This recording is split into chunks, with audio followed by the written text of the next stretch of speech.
કચ્છ યુનિવર્સિટીમાં કરવામાં આવેલા વિવિધ શૈક્ષણિક કાર્યોના મૂલ્યાંકન અનુસાર ક્રાંતિગુરુ શ્યામજી કૃષ્ણ વર્મા કચ્છ યુનિવર્સિટીને નેક દ્વારા સી ગ્રેડ સાથે માન્યતા આપવામાં આવી છે।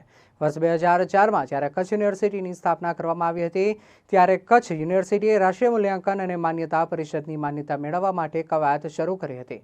વર્ષ 2024માં ડોક્ટર મોહનભાઈ પટેલની કચ્છ યુનિવર્સિટીના કુલપતિ પદે કાયમી નિમણૂક થતાં જ તેમણે નેકની માન્યતા માટે પ્રયત્નો શરૂ કર્યા હતા। નેકની ટીમ ગત 3 થી 5 જૂન દરમિયાન કચ્છ યુનિવર્સિટી ખાતે રૂબરૂ તથા ઓનલાઈન મુલાકાત લીધી હતી। ત્યારબાદ કચ્છ યુનિવર્સિટીને નેકની માન્યતા પ્રાપ્ત થઈ છે। કોરોના મહામારી, અન્ય કુદરતી આફતો, કાયમી પ્રાધ્યાપક અને કર્મચારીઓની અછત, મર્યાદિત રીતે કરાયેલા ઓછા સંશોધન કાર્ય, વિદ્યાર્થીઓનું કચ્છ બહાર સ્થળાંતર અને યુનિવર્સિટીને મર્યાદિત રિસર્ચ અને ડેવલપમેન્ટની ગ્રાન્ટ જેવા અનેક પરિબળોના કારણે સી ગ્રેડ મળ્યો છે। કચ્છ યુનિવર્સિટીને નેકની માન્યતા મળતા યુનિવર્સિટીના વિકાસને વેગ મળશે। નમસ્કાર પ્રેક્ષક મિત્રો, કચ્છ યુનિવર્સિટી એટલે કે ક્રાંતિગુરુ શ્યામજી કૃષ્ણ વર્મા કચ્છ યુનિવર્સિટી 2004માં સ્થપાઈ। આજે 21 વર્ષ પછી આપણે પ્રથમ વખત આપણી યુનિવર્સિટીનું નેક એક્રિએશન કરાવ્યું છે।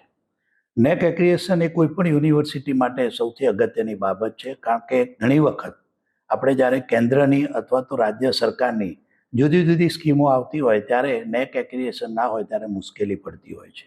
એ જ રીતે વિદ્યાર્થીઓને જ્યારે કોઈ નેશનલ ઇન્સ્ટિટ્યૂટમાં પ્રવેશ મેળવવો હોય અથવા તો ઇન્ટરનેશનલ કોઈ જગ્યાએ એમને જવું હોય ત્યારે પણ એક્રિડિએશન થયેલું હોય તો વિદ્યાર્થીને લાભ મળતા હોય છે।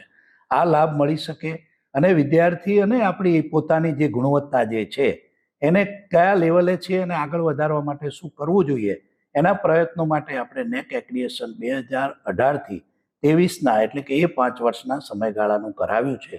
અને એ 5 વર્ષના સમયગાળામાં આપણી કેટલીક કુદરતી આપત્તિઓનો સમય જે હતો એટલે કે કોરોના કાળ, કે જેમાં ઘણા બધા દિવસો આપણા શિક્ષણમાં પણ વેડફાઈ ગયા હતા અને રેગ્યુલર વિદ્યાર્થીઓને પણ આપણે કોલેજના કેમ્પસ ઉપર, યુનિવર્સિટીના કેમ્પસ ઉપર બોલાવી શકતા ન હતા અને એ અનેક મુશ્કેલીઓ બાદ પણ આપણે એક્રિએશન કરાયું એ ખૂબ અગત્યની બાબત છે।